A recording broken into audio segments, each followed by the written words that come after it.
Roshni, MBBS student from 2019 batch BRD Medical College Gurgaon. So we are doing human physiology. उसमें हम breathing and exchange of gases कर रहे हैं. Last lecture में हमने respiratory organs, different respiratory organs के बारे में पढ़ा था, ब्रीदिंग एंड रेस्पिरेशन के बारे में पढ़ा था, उनका रिलेशन एंड देयर डिफरेंसेस हमने पढ़े थे. इस लेक्चर में हम डिस्कस करेंगे human respiratory system and then the mechanism of breathing. So let's start. Human respiratory system में नेजल चैम्बर होता है, फेरिंग्स होता है, लैरिंग्स होता है, trachea, bronchioles and alveoli. So these concepts are respiratory system, our human respiratory system. So air enters through the nostrils, then वो nasal chamber से travel करती है, then वो pharynx तक जाती है, then वो larynx तक से जाती है, then trachea, then bronchus, then lastly they reach alveoli. And alveoli पर क्या होता है? alveoli से ही exchange of gases होता है, diffusion level पे होता है blood से, और alveolar membrane के through oxygen and carbon dioxide का एक्सचेंज होता है.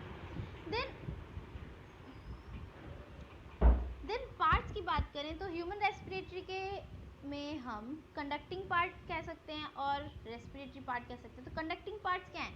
एक्सटर्नल नॉस्ट्रिल से जो हमने स्टार्ट था हमारे रेस्पिरेटरी ऑर्गन्स के जो पार्ट्स थे up to the terminal bronchioles तक, वो सब क्या कंसिस्ट करते हैं? They consist the conducting part. They help in the transport of air, they help in the transport of O2 to the lungs and CO2 from lungs to the external environment and to the atmosphere.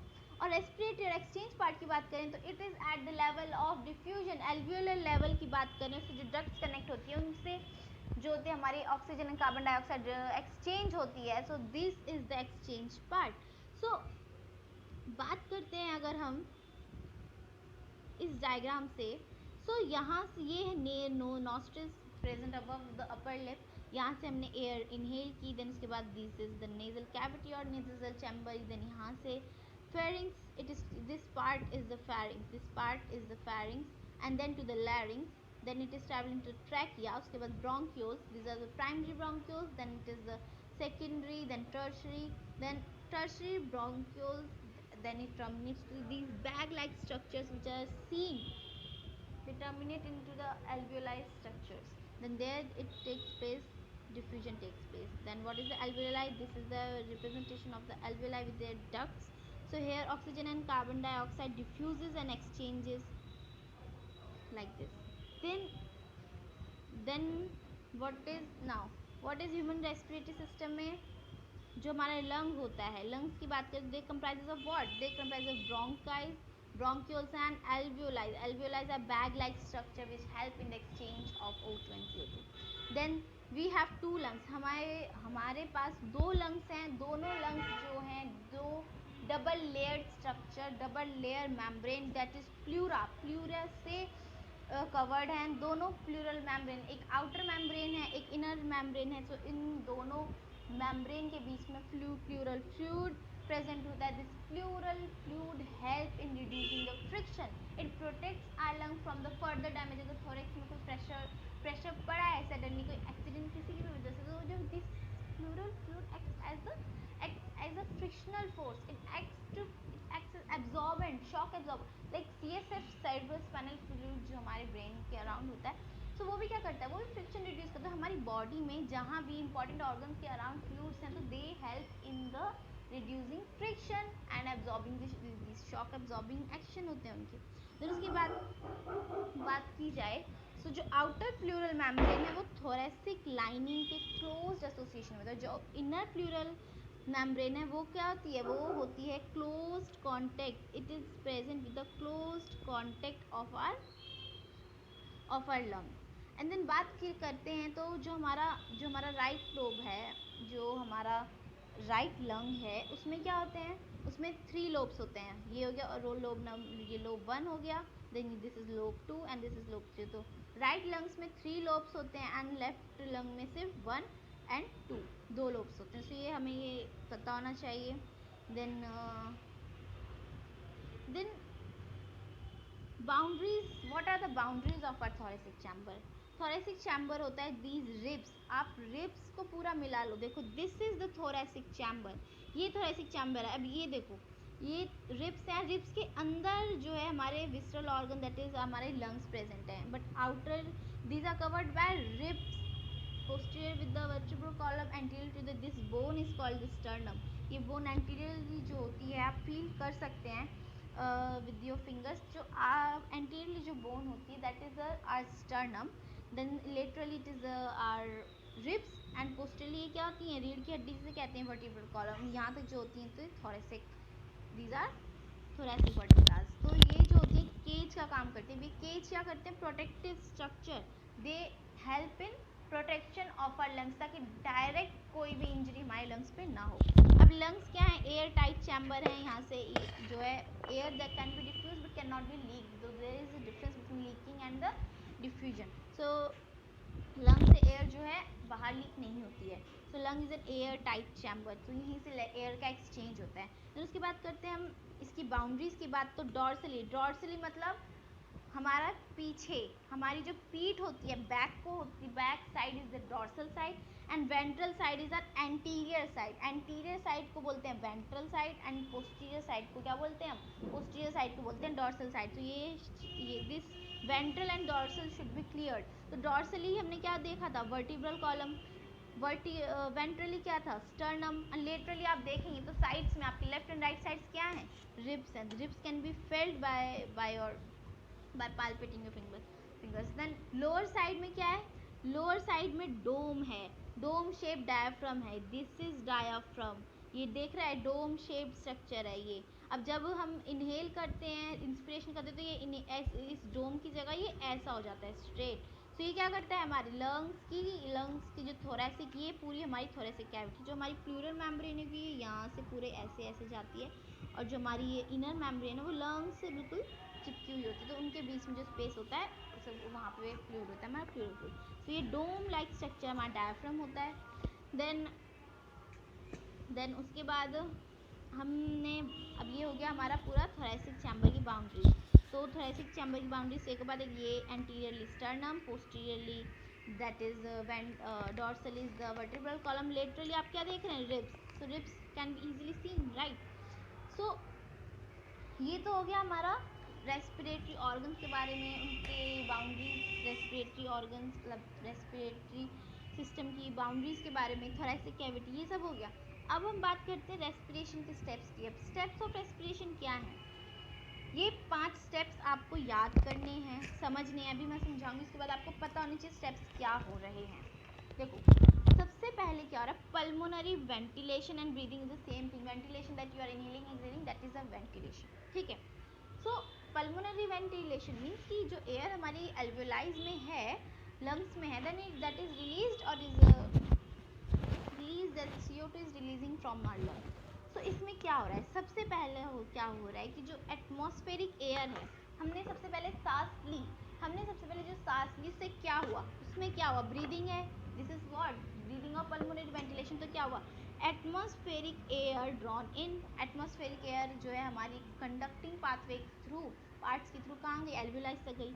और जो CO2 rich alveolar air थी, alveolar जो air थी, blood पूरी body से जो हमारा blood आया, उस ब्लड, वो that blood is rich in carbon dioxide and deficient of oxygen. So that carbon dioxide diffusion के थ्रू एल्वेलर एयर में डिफ्यूज आउट हो गई। अब जो एल्वेलर एयर है वो तो हमने एक्सहेल कर दी, एंड जो हमने इनहेल की है वो है अब ऑक्सीजन रिच एयर, ठीक है। सो यहाँ पे हमारा पहला ब्रीदिंग का स्टेप हो गया। अब दूसरा क्या हुआ, अब एल्वेलर लेवल पे, एल्वेलर मेम्ब्रेन के अक्रॉस क्या होगा, डिफ्यूजन होगा। अब आपकी ऑक्सीजन एयर से आ तो गई, लेकिन एक्सचेंज कहाँ होगा, एल्वेलर मेम्ब्रेन के थ्रू। एल्वेलर मेम्ब्रेन होगी ब्लड वेसल्स की मेम्ब्रेन, तो उसके थ्रू क्या होगा, ऑक्सीजन जाएगी, एंड जो ब्लड होगा जिसमें CO2 होगी वो वापस आ जाएगी। तो ब्लड में हमें ऑक्सीजन देनी है, और ब्लड से हमें क्या लेना है, हमें CO2 लेनी है, हमें कार्बन डाइऑक्साइड निकालनी है, ठीक है। तो हमने ऑक्सीजन दे दी और उसके बदले क्या लिया, CO2 हमने एल्वेलर एयर में आ गई। फिर उसके बाद transport of gases by the blood, अब ऑक्सीजन ब्लड में गई, तो वो ब्लड क्या हो रहा है, वो ब्लड अब ट्रांसपोर्ट हो रहा है पूरे में।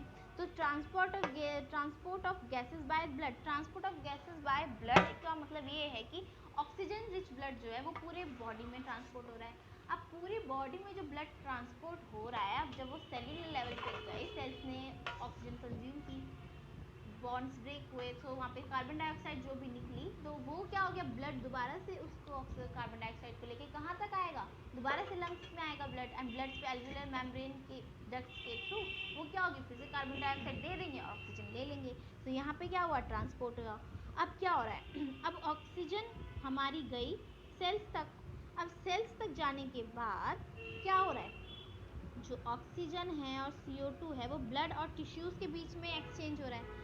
तो दो लेवल पे हो रही है, एक एक्सचेंज हो रहा है हमारा कौन से लेवल पे, एल्वेओलर और डक्टल सिस्टम, मतलब ब्लड के और एल्वेओलर एयर के बीच में हमारा एक्सचेंज हो रहा है। दूसरा हो रहा है टिश्यू लेवल पे, सेल्स के लेवल पे, जहाँ पे सेल्स को भी ऑक्सीजन चाहिए ना, तो सेल्स में ऑक्सीजन, ब्लड को ऑक्सीजन नहीं चाहिए, blood helps in transport of oxygen to the each and every cell. अब हर सेल को ऑक्सीजन चाहिए, तो हम डायरेक्टली एल्वेओलाइज को डायरेक्टली कनेक्ट नहीं कर सकते, तब वास्ट हमारा सिस्टम है, इसलिए एक ट्रांसपोर्ट सिस्टम चाहिए, है ना। तो ट्रांसपोर्ट सिस्टम के थ्रू मेन मोटिव हमारा क्या है, सेल्स को ऑक्सीजन देना, तो वहाँ तक जाएगी ऑक्सीजन, एंड देन वहाँ पे क्या होगा, डिफ्यूजन होगा दोबारा से। तो यहाँ पे भी क्या हो रहा है, डिफ्यूजन हो रहा है। अब डिफ्यूजन इस लेवल पे, और अब क्या हो रहा है, अब सेल्स को टिश्यूज़ को ऑक्सीजन मिल गई। अब ऑक्सीजन जब उन्हें मिल गई तो वहाँ पे क्या होंगे, कैटाबॉलिक रिएक्शंस होंगी, and resultant CO2 cellular respiration के थ्रू CO2 रिलीज होगी। ये मैंने रेस्पिरेशन में भी बताया था। अब देखो, सिंपली समझने के लिए ऐसे देखते हैं कि ये हमारे लंग्स हैं, ठीक है, यहाँ पे हमारी एल्वेओलाइज हैं, ये सिर्फ डायग्राम रिप्रेजेंट करने के लिए है, ठीक है। अब ये हमारी एल्वेओलाइज हैं, यहाँ पे हमारी कुछ उसके अराउंड क्या होती हैं, ब्लड वेसल्स भी होती हैं, है ना, होती है ना ब्लड वेसल्स। यहाँ पे हमारा हार्ट होता है। अब इस हार्ट, अब जो क्या होती हैं, पल्मोनरी वेन्स, पल्मोनरी आर्टरीज, तो पल्मोनरी वेन जो होगी वो हार्ट तक लेके जाएगी।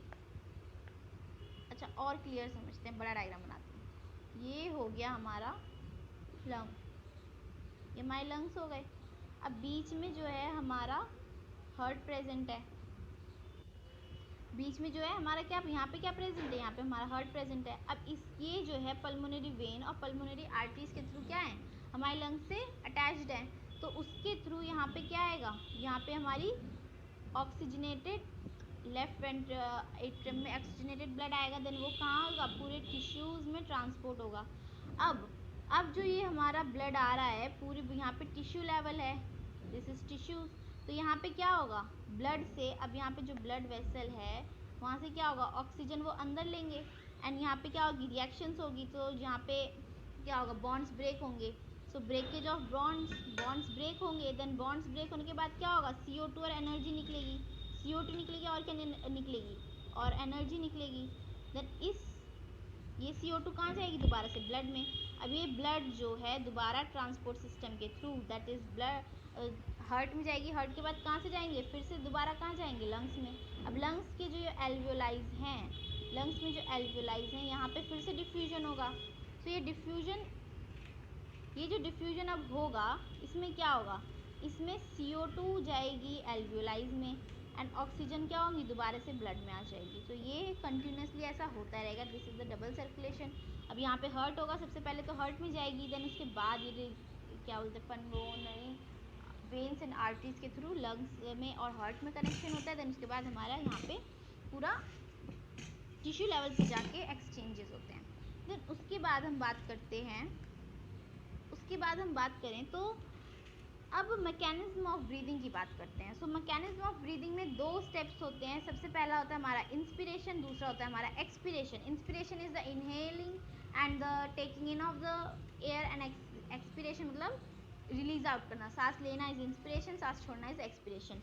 देन उसके बाद आता है कि मैकेनिज्म ऑफ ब्रीदिंग में जो है कौन कौन से स्ट्रक्चर्स हम इन्वॉल्व होते हैं। सबसे पहले main structures diaphragm,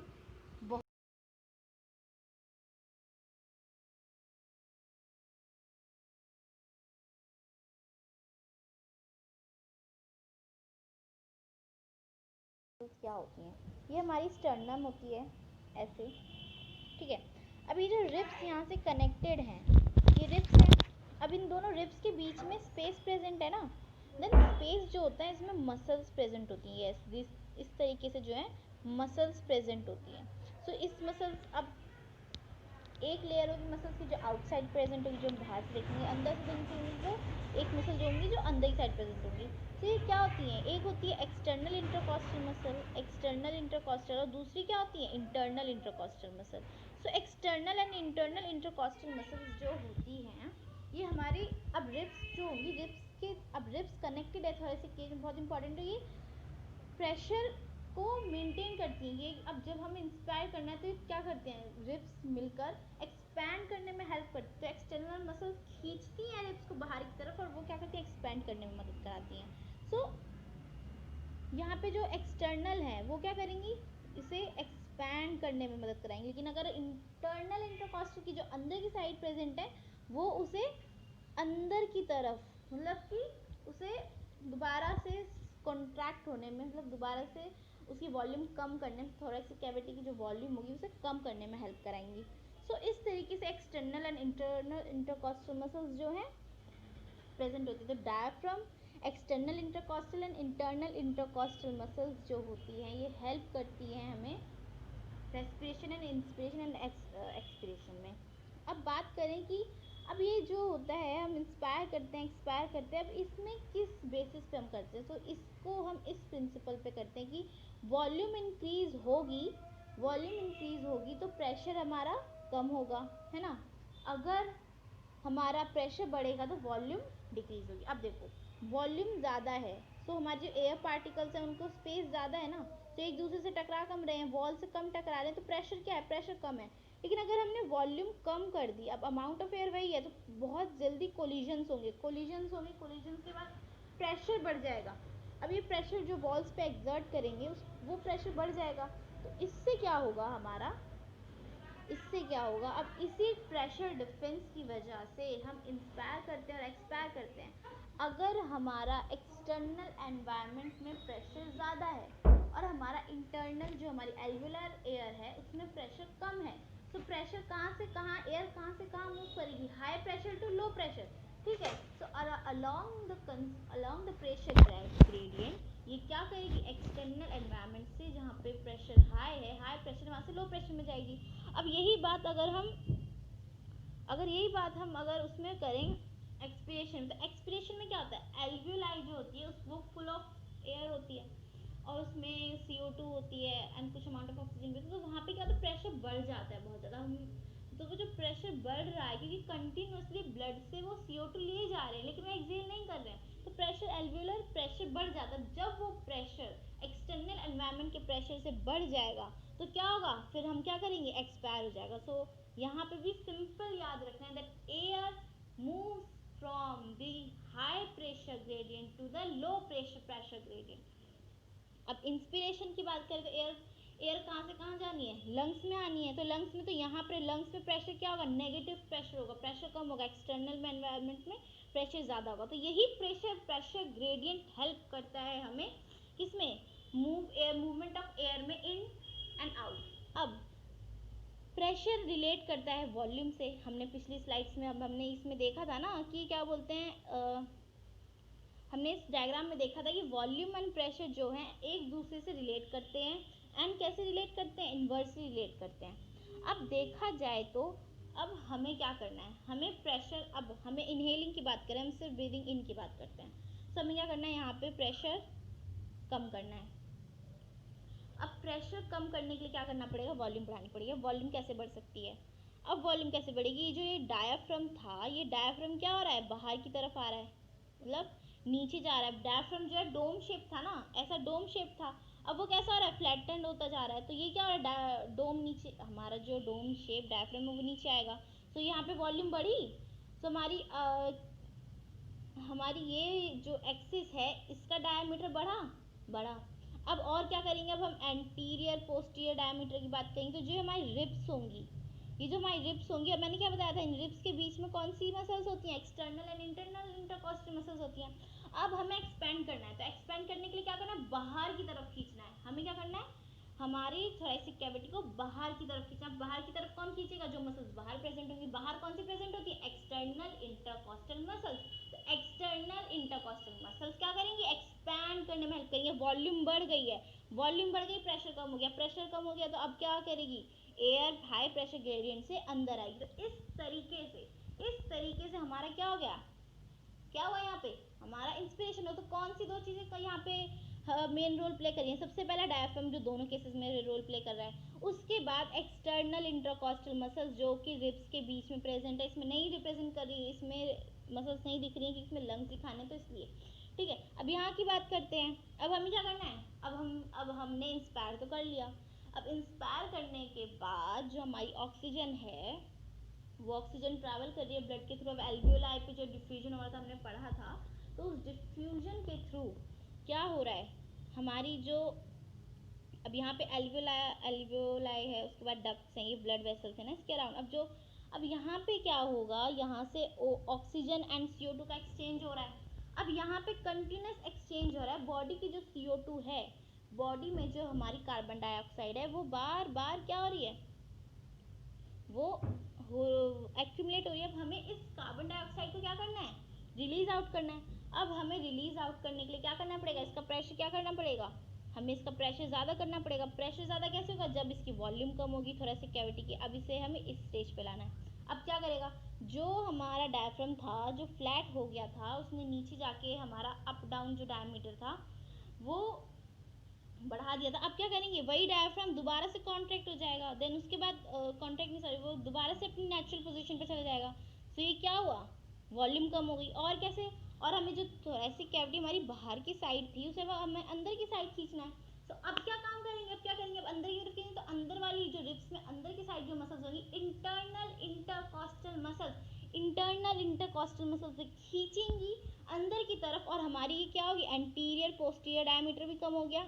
up down ये जो है ये वाला डायमीटर भी कम हो गया। तो क्या हो गया, वॉल्यूम कितनी कम हो गई है, वॉल्यूम कम हो गई है, लेकिन अमाउंट ऑफ एयर इतना ही है क्योंकि CO2 एक्सचेंज हो रही है ऑक्सीजन के साथ, अमाउंट ऑफ एयर तो उतना ही है। अब बढ़ गया यहाँ पे प्रेशर बढ़ गया है। अब प्रेशर क्या होगा, अब ये जो एयर है ये कहाँ मूव करेगी, लो प्रेशर की तरफ, that is to the surrounding atmosphere, external atmosphere में वो इजीली रिलीज हो जाएगी। तो इस तरीके से प्रेशर ग्रेडियंट के अकॉर्डिंग हमारी जो थोरेसिक कैविटी है वो मैनेज होती है, अपनी वॉल्यूम को इंक्रीज करती है, डिक्रीज करती है। तो इससे क्या होता है, इससे हमारा जो टेकिंग इन इंस्पिरेशन और एक्सपिरेशन क्या होता है, फैसिलेट हो जाता है और हम अच्छे से कर पाते हैं। तो इसका मतलब कौन से स्ट्रक्चर्स इन्वॉल्व है। अगर हम बात इंस्पिरेशन की करें तो external intercostal muscles and diaphragm useful होते हैं, वो नीडेड होते हैं। और अगर हम एक्सपिरेशन की बात करें तो हमें कौन से, डायफ्राम तो दोनों में चाहिए होता है, लेकिन दूसरी चीज़ जो हमारे एक्सपिरेशन में चाहिए होती है वो होती है इंटरनल इंटरकॉस्टल मसल से। हमेशा याद रखना, mechanism of inhalation and exhalation एक बार देख लेते हैं। देखो इसमें क्या दिया है कि मस्कुलर रीजन ऑफ डायफ्राम जो है उसमें क्या हुआ, कॉन्ट्रैक्ट हुआ, तो डायफ्राम फ्लैट हो गया। ये भी हमने पिछली बार डिस्कस किया। अब एक्सटर्नल इंटरकॉस्टल मसल्स भी कॉन्ट्रैक्ट करेंगी, एंड इंटरनल इंटरकॉस्टल मसल्स का भी कोई काम नहीं है। मसल्स एक्शन में तभी आती हैं जब वो कॉन्ट्रैक्ट होती हैं। अगर मसल्स रेस्टिंग स्टेज में हैं तो वो काम नहीं कर रही हैं। तो यहाँ पे ये तो काम कर नहीं रही है, कौन सी चीज़ कॉन्ट्रैक्ट हो रही है, एक्सटर्नल इंटरकॉस्टल मसल हमारी कॉन्ट्रैक्ट हो रही है। तो क्या हुआ, रिब्स देखो अप एंड आउट, बाहर की तरफ रिब्स क्या हुई, आप रिब्स से कनेक्टेड है ना external and internal intercostal muscle, तो रिब्स तो बाहर की तरफ मूव करने में हेल्प की। और जो हमारा डायफ्राम है वो नीचे हो गया, तो उसने क्या किया, हमारे लंग्स को ऊपर नीचे अप डाउन जो हमारा डायमीटर है उसे क्या किया, उसे इंक्रीज किया, क्रेनियोकॉर्डल। देन उसके बाद क्या हुआ, वॉल्यूम ऑफ थॉरैक्स इंक्रीज हुआ। अब वॉल्यूम बढ़ा है तो क्या कम हो जाएगा, प्रेशर कम हो गया। प्रेशर जो है एल्वियोलाई में डिक्रीज हो गया है, और एयर कहाँ जाती है, लंग्स में। तो ये समझ आया, ये पूरा समझाया था अभी मैकेनिज्म ऑफ इनहेलेशन। अब एक्सहेलेशन में उल्टा हो जाएगा। अब वहाँ पे डायफ्राम कॉन्ट्रैक्ट हो रहा था, यहाँ पे क्या होगा, यहाँ पे रिलैक्स हो जाएगा, फिर से अपनी नॉर्मल कंडीशन में आ जाएगा, डोम शेप हो जाएगा। तो क्या हो जाएगा, dome shape, returns to its dome shape. उसके बाद एक्सटर्नल इंटरकॉस्टल मसल्स क्या है, रिलैक्सिंग स्टेज में है, वो अब कुछ काम नहीं कर रही, उनका काम नहीं है। अब किसका काम है, इंटरनल इंटरकॉस्टल मसल्स का काम है। इंटरनल इंटरकॉस्टल मसल्स क्या करेंगी, रिब केज को अंदर की तरफ खींचेंगे, और उससे एंटीरो पोस्टीरियर डायमीटर कम होगा, और वॉल्यूम रिजल्टेंट क्या होगा, ribs down and in move करेंगी, एंड उसके बाद वॉल्यूम कम हो जाएगा। वॉल्यूम कम हुआ तो क्या बढ़ेगा, हमारे लंग्स के अंदर प्रेशर इंक्रीज हो जाएगा, वो प्रेशर फिर हमारी एल्वियोलाई में इंक्रीज होगा, और हमारी एयर क्या हो जाएगी, हमारी एयर एक्सहेल हो जाएगी, रिलीज हो जाएगी। तो आई होप कि तुम्हें ये समझ आया होगा। ब्रीदिंग ब्रीदिंग का मैकेनिज्म इतना टफ नहीं है, बट एक बार कॉन्सेप्ट क्लियर हो जाए ना तो फिर कोई दिक्कत नहीं होती. So hope you like this, and if you want to stay connected, stay tuned, please subscribe, like and share, and you can follow our Instagram page जिसका लिंक डिस्क्रिप्शन बॉक्स में गिवन है. वहाँ पे जाके देखो, बहुत अच्छे notes and important information, additional information मैं वहाँ पे पोस्ट पे डालती हूँ, कुछ MCQs वहाँ पे डालती हूँ.